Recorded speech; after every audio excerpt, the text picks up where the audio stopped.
So, who is Johnny? I'm a ex-plasterer, so the first experience in a comedy club was life-changing. It's no exaggeration. I couldn't believe such a thing existed. Sometimes naivety and being a little bit not smart is almost a superpower because you don't realise it can't be done. But the idea of these cats or whatever you want to call them, when you see someone on stage, but you don't really see that these people, most of them have got day job. There's very few full-time professional comedians in Australia. I don't think you certainly could be accused of being in comedy for the money, can you? I quite like the idea because it then makes you consistent throughout the whole series. Yeah.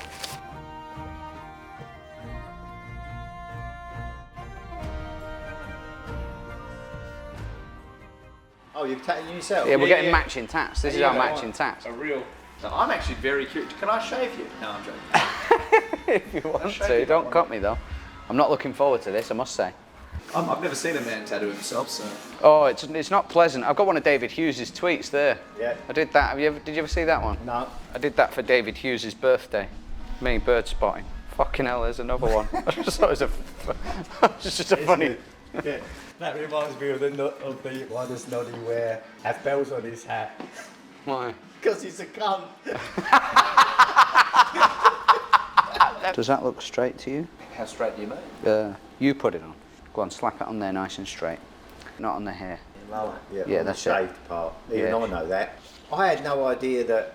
How do you make that? So these are, you buy these, they're carbon stencil sheets, you get them from a tattoo supplier. Yeah, you can photocopy a design and then run it through a thermofax, like a thermal printing machine, and it'll come out on there. Alternatively, you can draw directly onto there, and it'll print your drawing. It feels good. Oh, right. Remain silly. Yeah, that's pretty good, isn't it? I like that if I've got shorter shorts on as well, it will stick out. You might just see silly at the bottom. Silly, yeah. Yeah, I think that's straight. I think it's straight.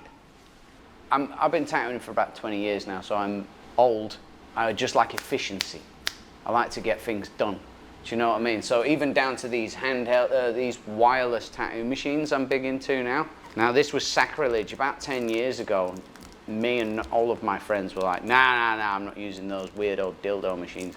And a lot of my friends still don't use them, but I'm into them because you've not got to worry about tuning them, wires, replacing parts on them. It's just, that'll go until it's dead, and then when it's dead, I feel nothing for it and I'll throw it away. It's got a battery on it. So it's all wrapped like this because of cross-contamination. You wrap it all up so that nothing touches the plastic surfaces of it. But it's got a battery pack on it that changes the voltage and that. And then you've got these single-use cartridges. You clip them on the front, and then it's very much like how you used to write your schoolwork. You dip it in the... Oh, right. You dip it in the... Back in the day, yeah. Yeah. You dip the old quill in the inkwell. It wasn't even that. See, the old ones, you'd have to have several different machines, all with different kind of temperaments. You'd have a shader, an outliner, a colour packer, all that nonsense. I can't be bothered with it. A lot of people are still very loyal to it all because of its history and that, but I don't care. The artistry is within whatever. Yeah, it's within what the person's doing. You could use whatever you want. You use a fucking whale tooth if you want. Yeah, if you can pull it off, do it, you know? Maybe not a whale tooth tooth. work. I've not done any whale tooth work. When I first started tattooing, my teacher, this always reminds me of him because he used to use one of those. Instead of the arm benches that we put your arms on, he would sit with his foot on one of those, he would lean on his own knee, and the way I was taught was that you had to grab the guy's arm around like that to pull the skin taut. So you'd hold their arm and pull all of their skin. Sometimes, I was a young lad, I've not got big hands, so sometimes I've got these massive fellas and I'm trying to like grab around there, you'd be getting cramps and you have to try and tattoo. You're copping a feel. Yeah, you can't figure feel it. that, man. He's like, I think there's a fucking mosquito around here. Do you not do that now? You don't No, I stretch. I put their arm on a bench, relax their arm on a bench like that, and I'll stretch it like that and then work in this little area. Yeah. Which always felt more natural to me, but I was sort of not allowed to do it. Ow! I was just on my side, so I didn't see any of this. Very unpleasant. Feel free to get in close if you like. Yeah. We had back in when I first started tattooing, it was still, we weren't even using disposable needles yet. We used to make our needles. It was a whole art form in itself. You'd start out and you'd solder them together. in configurations. So each one of these I would have made it. Fucking hell. So I'd spend like a day, and because I was the apprentice as well, I would make everybody's needles, just out the back, making needles for everybody for the week. Wow. Now, the beauty of that as well, there was always an awful moment you had to train the instinct out of yourself. Sometimes you'd be bunching the needles together and counting them out to make the right combination, and sometimes you'd drop a load of loose needles, and your natural instinct is to catch them with your legs. Yes. So you'd pin your fucking thighs together with 9, you know what I mean? You had to train the instinct out. Now the worst that you can do is not mistake your tattoo machine for your vape. That's the main trouble of a new age tattoo apprentice. Has a tattoo on, have you got to be a good drawer? It's better to be. It's similar to the stand-up thing in the sense that some people who are not naturally funny off stage can be very funny on stage. There's certain ways that you can draw that are almost a paint by numbers sort of way, and that lends itself to tattooing quite well, I think. There's plenty of people out there that couldn't draw anything from scratch, but could stencil something from a reference and replicate it. Yeah. Certainly. There's a lot of people making money like that. So, how many of your customers or clients, how many would come in with their own, more or less, they want a heart with a dagger in it or whatever? Do they come in like that and then say you make your version of it, or do you do Yeah, usually. Nowadays, see, the old school way was you'd have all the old, it's called flash tattoo designs. Yeah. Hundreds of them on the walls and in books. That was the old way. Then in the mid-2000s, when the reality TV shows in tattoo shops sort of flared into life, when that stuff came to life, people realised that they could take in their own ideas, so they started to. They would bring in an idea, or they would bring in some pictures of other people's tattoos and go, I want something along these lines, and you'd redraw stuff and make their own version of it for them. Now, people very often will bring you a picture that they found on Pinterest, and in a lot of cases they want exactly that, but in some cases they want to tweak it or change it. And there are some tattooists that are against it because they're very much, I only do my own art type of thing, which is honourable in its own way, but I was always quite relaxed about it. If that's what he wants and that's what he's paying for, that's what I'll tattoo him. Unless it's a really dreadful idea. How would you feel if you've done a particularly good tattoo that you're super proud of? Oh, I'd be very happy with that. And then someone comes wandering in with that tattoo, and it's obviously a rip-off of mine. of your work. I would consider that flattery. Would you? Maybe the customer might be pissed off, and fair enough, but that could happen anyway if they've posted it online. Yeah. Sometimes if somebody's got a tattoo and they post it online, that's everybody's now. Yeah. Somebody could pinch it, you Yeah. know? Same way joke thieves work, I guess. Yeah. Yeah, Have you you lose ever... your- Oh, sorry, mate. No, this is good. This is all good. the questions are coming in now. Well, the questions go on the thing as well, because otherwise it'll be me just talking out of context. won't it? I don't know. If not, We'll see how it turns out. Yeah. I quite like the idea, because it then makes you consistent throughout the whole series. Yeah. Oh, I just forgot my question now. I had a nice question. Have I ever? Is there mistakes that you've made, as in misspelt a name or something? Yes. That bad? Yes. Wow. I, many years ago, did a kangaroo. It was a boxing kangaroo with a Southern Cross on its shorts, had the Australian flag shorts, and he decided he wanted it on a different shoulder. So I went and flipped the tracing paper on the photocopier to make a mirror image of it. Oh. Didn't think about it, put the stencil on him, did the tattoo, realised just as I was finishing the tattoo, I was like, that Southern Cross is backwards. But it was tiny, it was like that big, and I don't think he noticed. But he never came back. And if he ever came back, I would honour it and You'd cover fix it it. for him. But I did let it, I shouldn't have done that. I let him go out the shop with it. So conversation starter, you don't always want those. How come you've got a backwards tattoo on you? Yeah. I had a lad come in here one day, he'd just come back from Bali, and he had 3 names on his neck, except they were reversed. Beautiful, perfectly clean cursive lettering, mirror imaged, of his 3 kids' names. And he hadn't realised because he was on the beers in Bali. And then when he came home from Bali, it was only then, after he'd sobered up, he was like, it's backwards. Because it looked fine in the mirror. Because it's a personal thing, if your kids or any tattoos can be very personal, Yeah. can't they? Yes. So maybe for him, his 3 kids, it's almost a good thing. Because it's like, he's only doing it for himself. That's true, yeah. So when he's shaving Yeah, I and that, suppose he's so, always yeah. seen it. Everyone else doesn't give a shit about your kids, do they? Yeah. You It's an interview. mentioned the word cover-up a few times. Yes. Aside from lasering, which doesn't always remove every bit, does it? They're Does it? much better than they were, depends on the tattoo. Okay, what would you do? Don't know, it was very, very difficult because it was lettering as well. That was the reason. There's not very many cover-ups I do send away that I go, that needs lasering. That one, he was pretty much buggered. A lot of cover-up stuff is really camouflage. So you use a new design that's been cleverly drawn together to accommodate the old design inside it. The trick with a cover-up is to try and start winning the battle as early as possible. So if you can hide the old design at the beginning of the tattoo just with the outline, you're going to have no dramas for the rest of it. But if you're 90% of the way through the tattoo and it's not gone, you're losing that war. Could you just literally tattoo skin colour in a big square over the top of it? No. And then start again?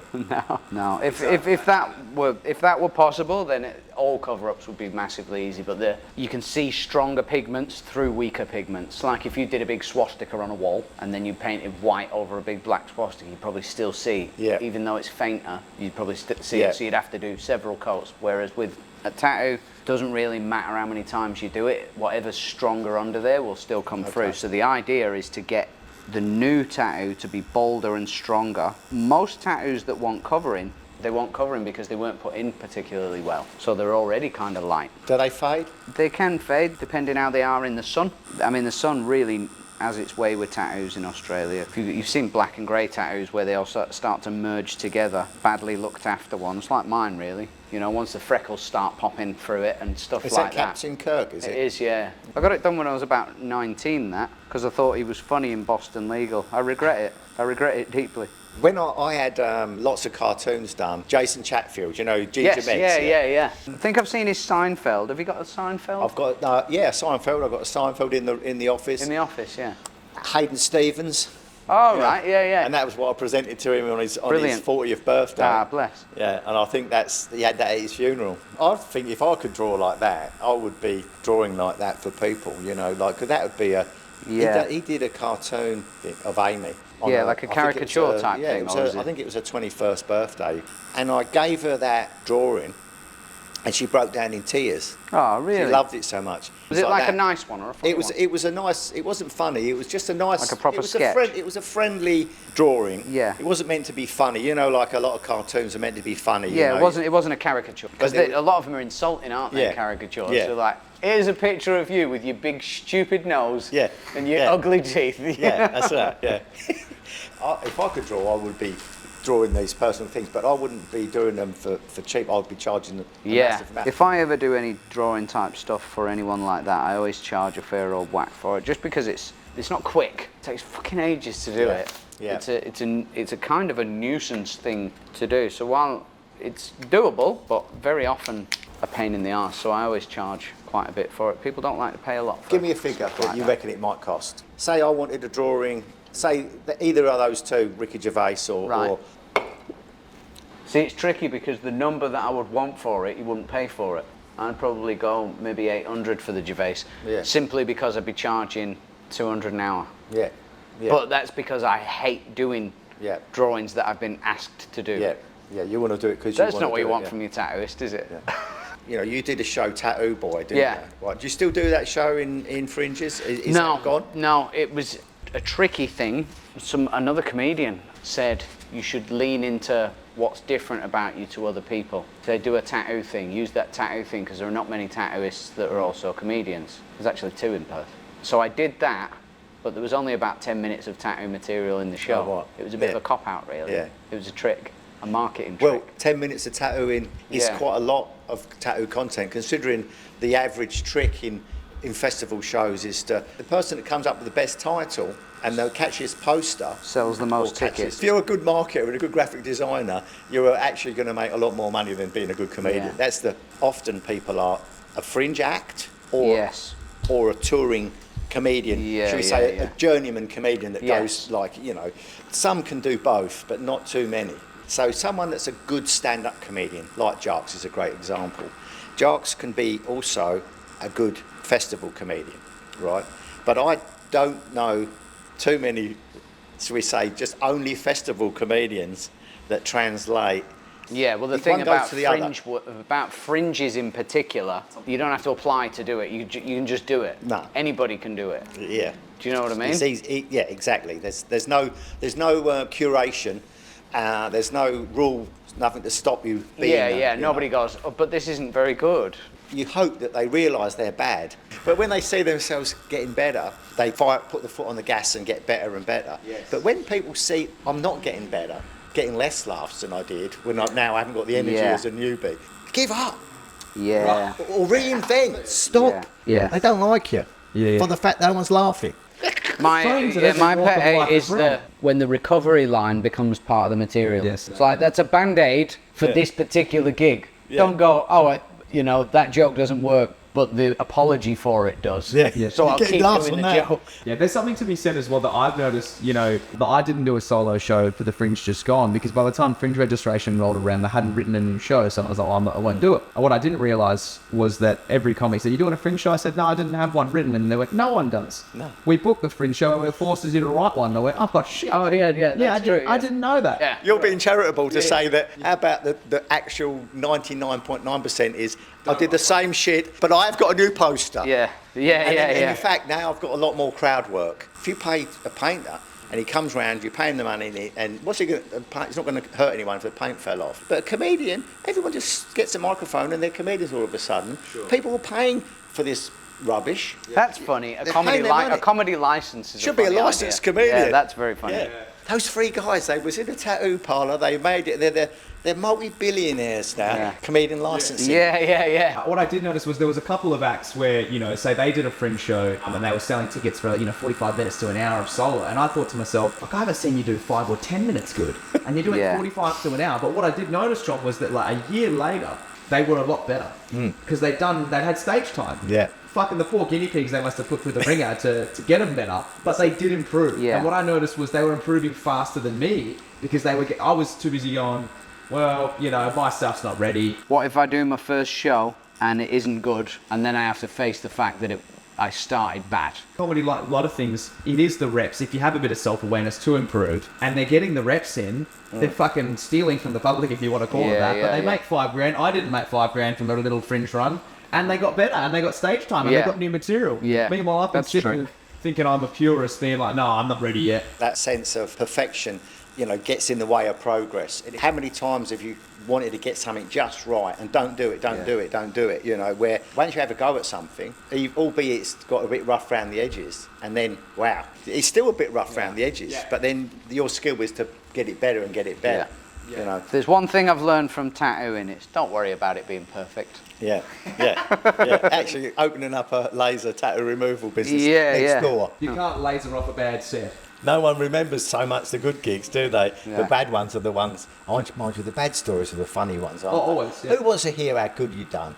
But I tell you what, there's some comics in Perth, and I understand now. For the first little bit, they're not cold to you, but they're sort of not. They're just a bit distant because they don't know if you're going to be around for long. Yeah. Once they've seen you stick around for a bit, and especially after you've bombed a couple of times, then they're like, "You get it now. Come in." You're one of It was us. only after I'd bombed a couple of gigs that some comics really warmed to me because they were like, "Oh, you get it now." We say we've bombed at things that we haven't that's really not bombed bomb. You at just didn't do sometimes quite as as well. well as And you'd like same to with do. crushing. We often lean to, we crushed it or we bombed. Yes. But most of the time, did it's okay. kind of in the middle somewhere. For years, I've said, you all want to get off there being 9.5 out of 10. Yeah. Where you're getting pretty much standing ovation, someone dies of a heart attack where they're laughing too much. And, if that's what happened, very happy, right? We want that. But reality is, some days you are going to do 6 out of 10. It's Yeah. going to be, he was all right. You're forgettable. Yeah. You did your job's done. You got your wages. Yeah. But most times you pitch at about 7.5, 8 out of 10, and you should be happy with that. There's a lot of factors that make you a 9.5 out of 10, the best on the night. There can be so many things that come into it that maybe aren't within your control. But you never want to be the opposite. These people scare me. Horrendous reaction after reaction. We'll go, they were good, they were nice. Then you They go, were lovely. fucking hell, they're good. Good for them. How are they? When I was doing it, we all get up there. All you want is laughs, is everything, innit? It's the currency But oddly enough, when I never hardly ever laugh. I'll be with the worst audience. Once or twice, 2 or 3 times a year, maybe I'll actually burst into laughter. Then you get a phone call as well. If you've made him laugh, like Shane Hunter. What have I done? What's the matter? No, it was just a very good joke. Yeah. Shane, I've just been watching watching your video, mate. A very peculiar noise just come out of my face. Yeah, I wasn't familiar. The things that make comics laugh is honesty on stage. When a comic is quite honest, because we can see all the tricks, we get all the tricks, you know. But when a comic is somehow honest on stage in a moment, because it breaks through the tricks, you go, oh, he wasn't even joking. That's fucking funny. Oh, wow, that was... And that quote in the Jon Pinder book about it's like dissecting a frog. When you really get to know the ins and outs of comedy, so you dissect the frog, but the frog dies. So when something happens, like an improv moment, it's fantastic, isn't it? You know, like that's what makes comedians laugh. Or nothing better that makes comedians laugh more than seeing someone struggle, is it? I mean, honest. Yeah. We love it. It's real, yeah. Someone really. This is a comedy tattoo with a bloody frog on it. Yeah, there you go. Oh, yeah. That's Remain funny. silly, and he's Yeah. whole. He's not dissected. We ain't dissecting him, no. We didn't dissect him. Right. But maybe as the career goes on, Yeah, we'll start hacking him up. That's it. Johnny and I met at the Comedy Lounge for the Raw Comedy State Final. He was emceeing and I was in the final, and I'd seen John before and I admired him very much. And we were backstage and he was just sort of doing a little comedy prayer, relaxing, and then I was there and he checked in on me, said, "How you feeling?" I was like, "Oh, I'm a bit nervous, but I'm happy you're here, John. I really like your stuff," and just tried to schmooze up to him, which worked incredibly. And he gave me some solid advice that he always says he's embarrassed about. And then I went out and had a great set, a fun set, and then came back. And then John reached out to me after the state final and just said, "Whatever happens, you've got a bit of a gift, don't give it up and just keep going." And I thought that was so nice of him to do. And we've been close friends ever since, and just sharing the journey and the taste of what we like, and always talking comedy and life and how to get better and also remain silly. That's what this tattoo is about. Because you find a lot of people in comedy, especially when you're trying to do it for a living, it becomes, like you said, not funny, and you can lose that sense of silliness easily by overthinking it and taking yourself too seriously. Your only job is to not lose your sense of humour. There's nothing worse than seeing it on stage as well. Somebody loses their sense of humour on stage, and to me, it's the only rule, is that you keep a sense of humour no matter what happens. Yep. But it's very hard to do, to sustain that throughout, to stay silly all the time, not to take any of it too seriously. And that's why it always feels like the mantra, you know, that I wanted to get, because John and I discussed a while back, we wanted to get matching tattoos, wanted to get something that we both have and that would just sort of remind us of what it's all about. And silly was, for some reason, that was the word. It was always remain silly. We would say Billy, we both love Billy Connolly. Keep it Billy. Keep it Billy. That used to be the slogan, keep it Billy. Because he was stressing out about a particular gig. Yeah. It was always, what would Billy Connolly do? If I'm stressed or if I'm a bit anxious about something, if someone says calm down or relax, it does the opposite. Because I kind of go, well, I'm not. I'm fucking stressed. But silly, for some reason, gets through. Because I can still be nervous, but I can be silly. And it alleviates it, you know. And for me, with where I'm at in comedy and when I feel that I do the best and I feel the best is when I'm silly. To be blunt, I see you guys are privileged to pick up a microphone and spout on for 20 minutes. And have anyone pay attention. And you're making really good money for doing something that you absolutely love doing. It's the absolute win-win scenario, audience and comedian. But what then happens often is they're not getting the results as a comedian. They're not getting the money or the recognition or the success that they feel they deserve. And they start getting jaded. And then it becomes a full-time, especially they transition between full-time. That's losing the silly. Yeah. And all the joy of what we're doing and the privilege that we've all got, that goes out the window. But they still get laughs because they're just going through it. So but they'll never ever get that moment of connection that you all want. That you can float on that high for months, can't you? Well, it's how you know. It's how you know you're still in touch with whatever it was. And you're good. That self-doubt comes whatever in. it was that inspired you to write that first stuff that really worked. Because sometimes that's what the thing that'll happen in stand-up is the first, say, 10 to 20 minutes. You're right. It feels like it comes so fast to you. You're like, fuck, that's a great one. That's great. This works. Fuck, I've got some bangers here. And they might not be the best jokes in the world, but they are working for you. Yeah. And then you don't write another thing that works for a year. I'm a one-hit wonder. Yeah. Literally a one-hit wonder. So then when one comes out of the blue on stage, you're like, it's still there. I've just lost touch with it. Legitimately catering how the audience's night goes. It's not cool to care about the audience. Cynical guys are like, fuck them, you know what I mean?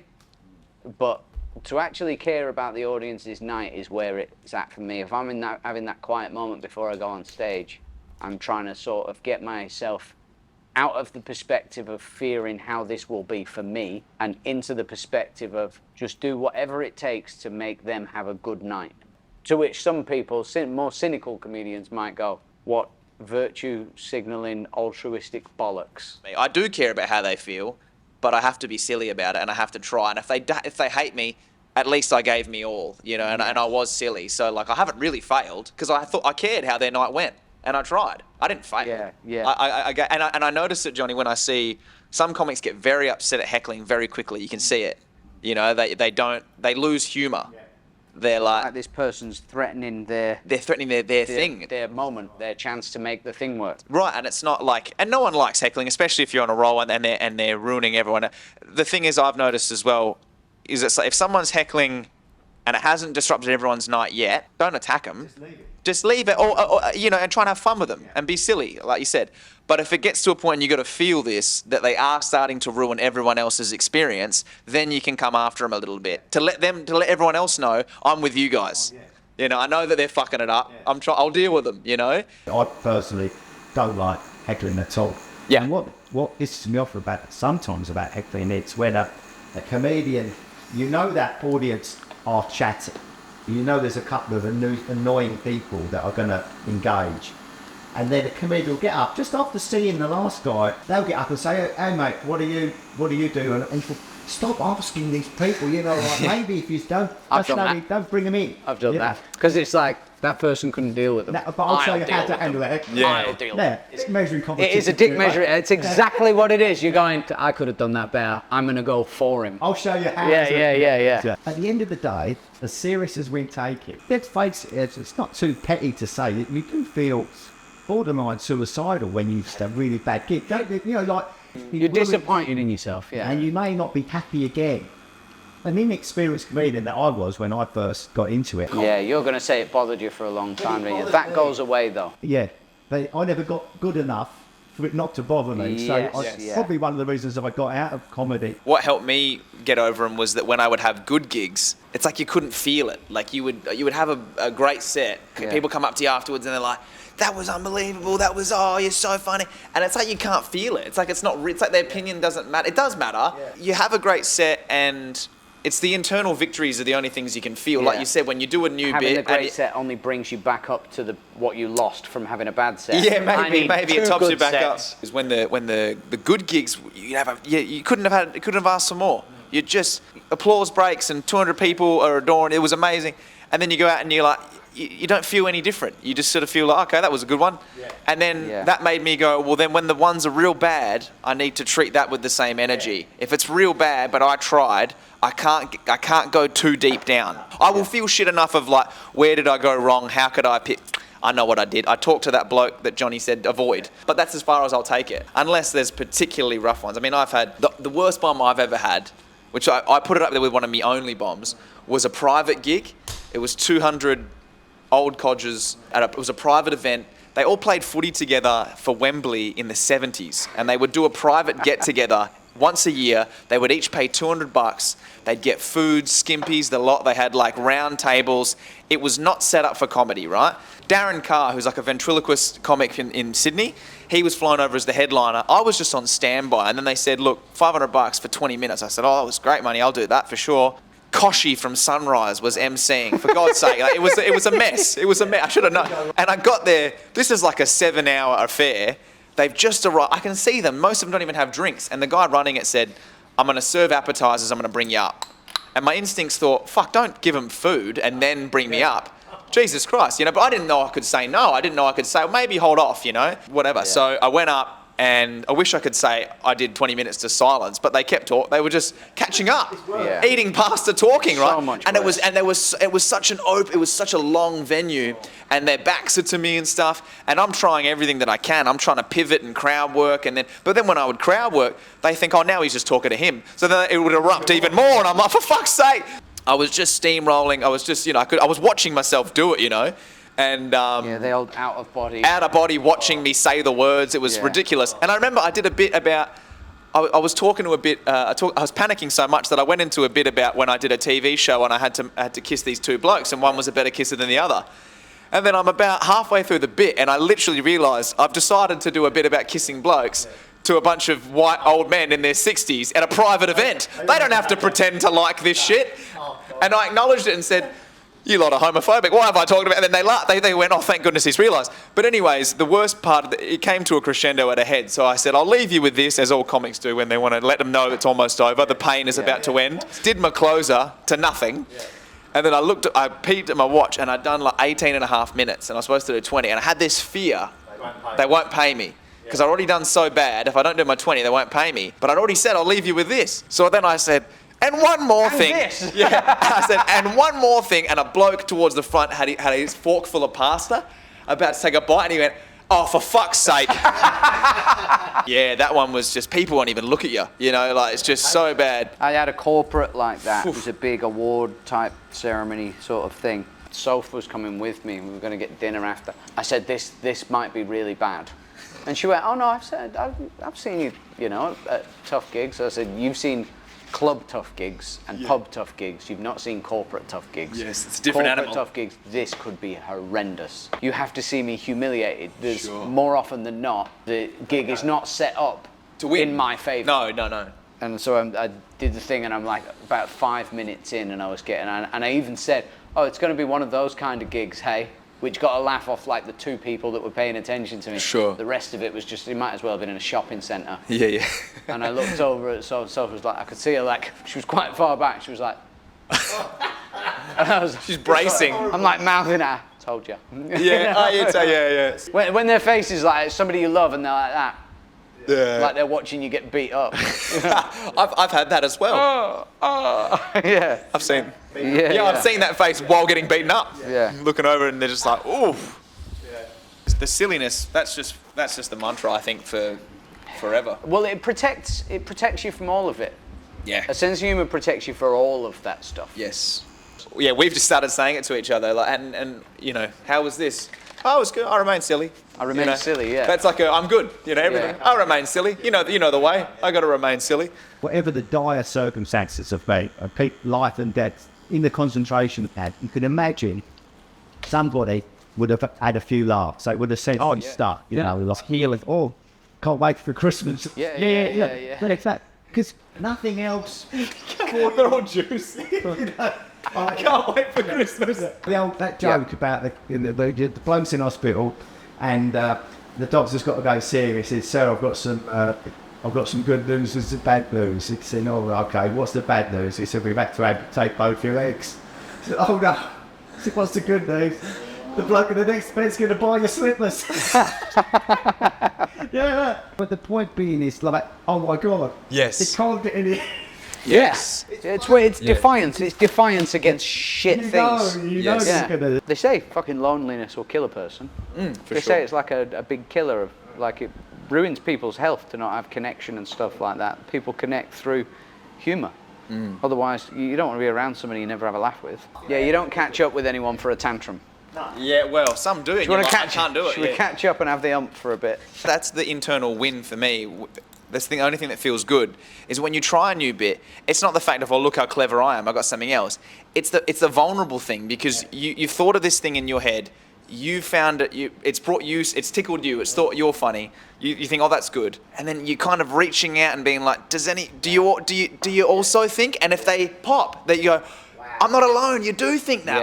It's a beautiful feeling. And that's why bombing is so painful sometimes. If it truly is a vulnerable thing, it feels like it's you're because defective. you're alone. They're like, we don't fuck with that. Yeah, it means your thoughts are not No. the people's thoughts. No. Like, we don't get you. And that's what You feels are so good. other. Yes. We are one.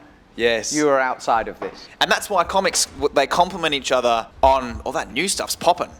I hate whenever I meet a new comic, I never compliment them on their closer because of course it's going to be strong. I always try and comment on something that is authentically I enjoyed, that was a little moment or a little thing. I really look at their set and go, I love the way that you said that, you know, this thing here. The way you fell over on the way to I love the way that you cried and you yelled at that woman and yeah, but if you just compliment it, because it feels hollow when your closer gets a compliment. They, that one joke, you go, I know. Yeah. Trying to get rid of that bit. Yeah. Trying to write a bit so I don't have to do that. I bit did no that more. in a panic Yeah. because of a lack of connection. Well, it was an absolute belter. Yeah. You're like, fuck. I think the tattoo's done. I haven't seen the gun come out. Tattoo's done. Yeah. 2 tattoos. This is what's funny. Remain silly. Should we get them? Should I lower them so they're closer? Yeah, shall I can't get higher than that. As if what we were doing was not gay enough. Not every day at the tattoo shop is like this, but I thought it would be nice to document it, and especially having somebody else that was in comedy to tattoo, being around for it. Do you still like doing tattoos, John? I like the art, but if it's one of those things that's, I don't like that I have to do it on somebody else's timetable. Yeah. Or if I like the idea that on a given week, if I didn't feel inspired to do tattoos, then maybe I wouldn't have to. And so I think the idea is to do more and more comedy to the point where the tattoo thing becomes an option.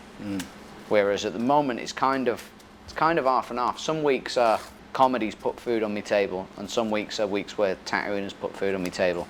I have a kid, so I can't just be like, I quit everything, I'm going to be a comedian all the time now, because it's like, well, the kid will starve, mate. You know what I mean? Yeah, I still like tattooing, but I like to do less of it. If I could do one tattoo a week on a regular customer and it was a styler thing where I don't have to do a pocket watch. There are certain kinds of tattoos that come in trends, and currently for white men, a pocket watch, a realistic rose, a lion with blue eyes, a map, things like that. They're very, very, very common. And I think it's just from thinking that that's your options, that's what people get. There was a time where I did 4 Ned Kellys a week, back in the early 2000s. Do you know what I mean? Ned Kelly was everything. I mean, I was tattooed in Wanneroo at that time, so maybe it's still like that. I think that's what I get tired of, if anything. It's just, I mean, I suppose it's my own fault. I could refuse to do them, but it's bread and butter in it. People want them. Tying anything that you love doing to needing to do it muddies the water. It makes it, it makes you feel less excited about it. I've always wanted to get the person who's good at whatever I'm coming to them for excited. I think that's when you're going to get your best result. Yeah. Is if I get them excited and I get them contributing. You're going to get the passion. And I'm going to get the best thing. Like even with this tattoo, the other one that John did for me. Well, I just had the idea for that Japanese symbol, and I wanted something for my sisters, my younger sisters. But then John, we just workshopped the idea and had the idea for peony flower and then the waves, but it was getting him excited to be like, oh, I like the shape of that, and then it's going to flow with your ribs. And then I was like, yeah, that's wicked. I didn't thought that. We didn't find that. That was a back and forth. Yeah, and that remains open to continue with as well. Yes. There's growth. There's the element of growth sort of plotted into it. Yeah, and it's just when Johnny was talking about how some people can get jaded in what they do for a living. I suppose I'm a little like that. I'm a bit at that point. That's sad to say, I suppose, isn't it? But it's true. I've seen all the different things. I've seen the tricks. I've seen all the tricks. And I've seen you cry at the beautiful portrait I've made for you. Yeah, you I've just felt it all. Get your kicks in the ones that they ask you for. And rep ya. Rep me. What do you do that for? Stop germs? Yeah, stop anything getting in it. Oh, do you reckon we've gathered enough content there? You suppose?